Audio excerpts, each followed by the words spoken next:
1 week from today, you will be asked to vote on Prop 1. It is the much talked about proposal that would raise taxes and, among other things, provide money to repair Michigan roads. Tonight, with the second of his in-depth looks at this proposal, political reporter Rick Albin joining me now to talk about. There's a lot about this. There is, and we went through a lot of it last night. I'm going to throw a bunch of numbers at you tonight, but the important part is what it means at the end, so stick with me. Last night, we took you through the many moving parts of Prop 1, from raising the sales and fuel taxes to putting more money to schools and revenue sharing and the earned income tax credit to offset the higher taxes for low-wage earners. Tonight, we're going to focus on the originally stated purpose of the proposal, roads. Prop 1, according to the Senate Fiscal Agency, would generate $1.275 billion extra cash in fiscal year 2015-16, $1.350 billion the following year, and $1.475 billion in fiscal 2017-18. In year one, some $815 million would go to pay down MDOT debt. Year two, that would be about $460 million, and from there on, most of the money would go to roads using this formula.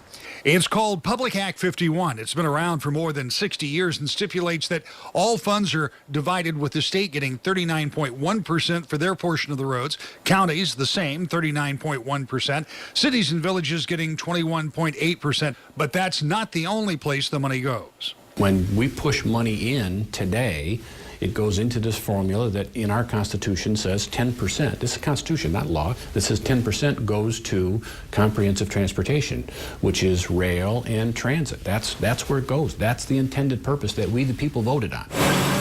In other words, trains, ports, buses, even trails would also see more funding.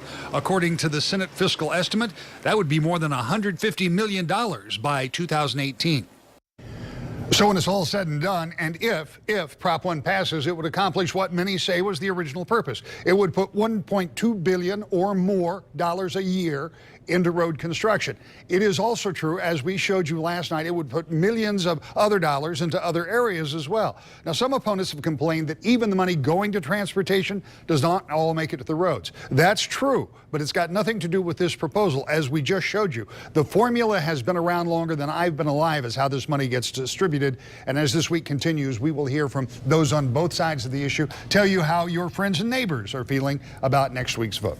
Real quick, Rick, if this passes, what's it going to cost us? Yeah, it's a very interesting question, and the estimates are all over the place. Depends on how much you buy that gets taxed at 7%, if that sales tax goes up. How much gas do you buy? There have been estimates from the Mackinac Center that may peg it around $500. Some of the opponents say it could be more like $700, and some of those who support it say it could be much lower than that. And again, that earned income tax credit is meant to offset that cost for lower wage earners. So the answer is we don't know exactly, but there would be an increase. There would be, yeah. Yep. Okay, Rick, thank you. Now back to that